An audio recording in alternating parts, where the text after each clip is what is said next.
కాలంతో సంబంధం లేకుండా కురుస్తున్న వర్షాలు, ఒక పూట ఉక్కపోత, మరో పూట ఎముకలు కొరికే చలి, ఇలా వాతావరణంలో ఎన్నో మార్పులు మానవాళిని ఉక్కిరిబిక్కిరి చేస్తున్నాయి. ఎందుకిలా జరుగుతోంది? ఎప్పటికప్పుడు ఎన్నో పరిశోధనలు చేస్తున్నా, పరిష్కార మార్గాలు సూచిస్తున్నా అంతుపట్టని అంశాలెన్నో. ప్రస్తుత ఈ పరిస్థితులే హైదరాబాద్కు చెందిన ఓ యువతిని అంటార్కిటికా మంచుఖండంపై అధ్యయనానికి ప్రేరేపించాయి. ఈ అవకాశం దక్కించుకున్న తొలి అమ్మాయిగా గుర్తింపు తెచ్చాయి.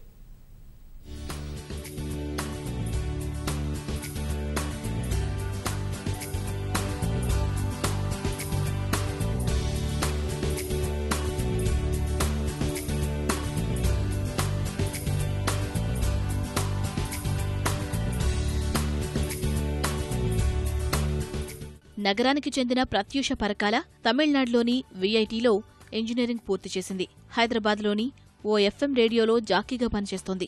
చిన్నప్పట్నుంచి ప్రకృతి అంటే ప్రాణమిచ్చే ప్రత్యూషకు పర్యావరణ అంశాలంటే ప్రత్యేక ఆసక్తి. ట్రెక్కింగ్, బైక్ రైడింగ్ సహా పర్యాటకమంటే ఆసక్తి చూపించే ప్రత్యూష పర్యావరణ హిత కార్యక్రమాల్లోనూ ముందుంటుంది. ఇదే సమయంలో వాతావరణంలో వస్తున్న పెను మార్పులు ప్రత్యూషను ఆలోచింపజేశాయి. అంటార్కిటికా అధ్యయన యాత్రకు శ్రీకారం చుట్టేలా చేశాయి.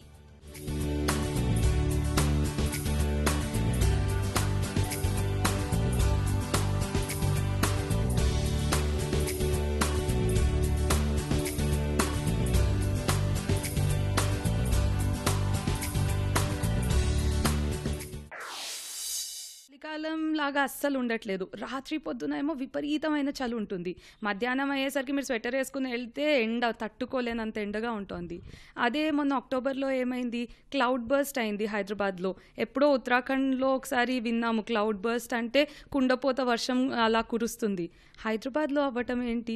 ఇలాంటి థింగ్స్ అన్నీ క్లైమేట్ చేంజ్. మన చుట్టుపక్కల మనం ఉంటున్న ప్రాంతంలో ఎక్కడో కొండల మీదో ఎక్కడో కోస్టల్ ఏరియాస్ కాదు, మన సిటీస్లో కూడా అవుతోంది.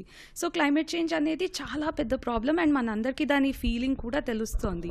సో దాని గురించి ఏదో ఒకటి చెయ్యాలి అనే ఐడియా ఉండింది. అండ్ అప్పుడు అంటార్క్టికా ఎక్స్పెడిషన్ గురించి విన్నా.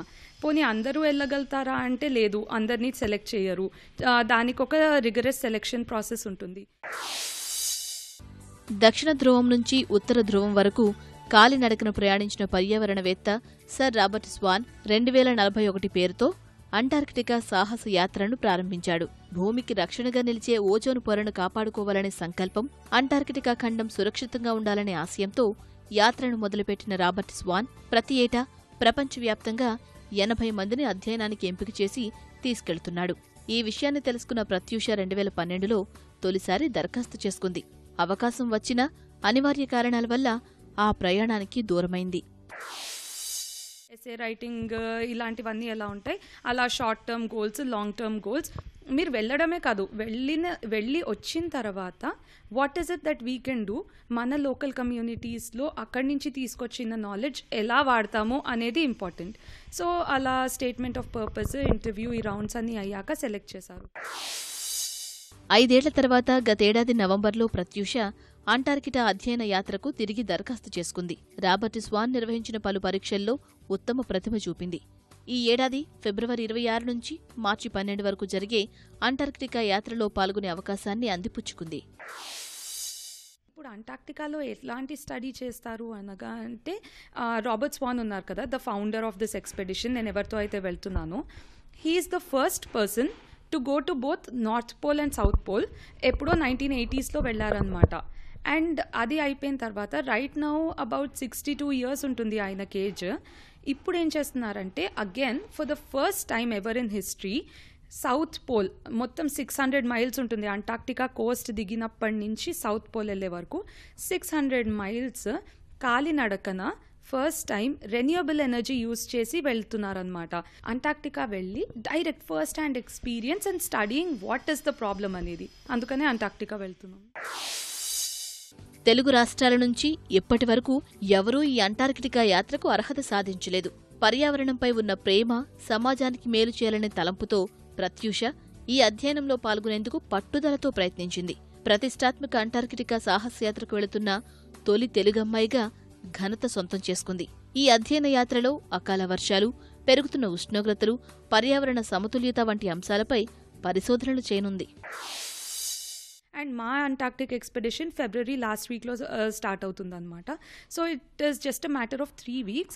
అండ్ రాబర్ట్ స్వాన్ మాతో పాటు ఎక్స్పెడిషన్లో ఉంటారు. ఆయన ఈ సస్టైనబుల్ లివింగ్ ఎలా ఉంటుంది, ఏం చేయొచ్చు మన కమ్యూనిటీస్లో, రెన్యూవబుల్ ఎనర్జీ ఎలా వాడతారు, ఇలాంటి విషయాల మీద మాకు ఆల్మోస్ట్ ఒక క్లాస్ రూమ్ ప్రోగ్రామ్ లాగా. The programme is called leadership on the edge. ఆ ప్రోగ్రాంలో మనకు పొద్దున్న సాయంత్రం వరకు సెషన్స్ తీసుకోవడము, ట్రైనింగ్ ఇవ్వడము అవన్నీ చేస్తారు. So that we can come back and implement all of those. Antarctica యాత్ర అంటే ప్రాణాలకు తెగించి వెళ్లాల్సిందే. ఎముకలు కొరికే చలిలో వేల మైళ్లు ప్రయాణం సాగించాలి. శారీరకంగా మానసికంగా దృఢంగా ఉండాలి. ఎలాంటి ప్రతికూల వాతావరణం ఎదురైనా తట్టుకుని నిలబడాలి. అలా అయితేనే గమ్యాన్ని చేరుకోగలరు. అలాంటి సాహసికులనే ఈ అధ్యయనానికి ఎంపిక చేస్తారు. ఇందుకోసం ముందు నుంచే సన్నద్ధమైన ప్రత్యూష 2011లో గడ్డకట్టిన లడఖ్ సరస్సుపై నడిచి ఆత్మవిశ్వాసాన్ని రెట్టింపు చేసుకుంది.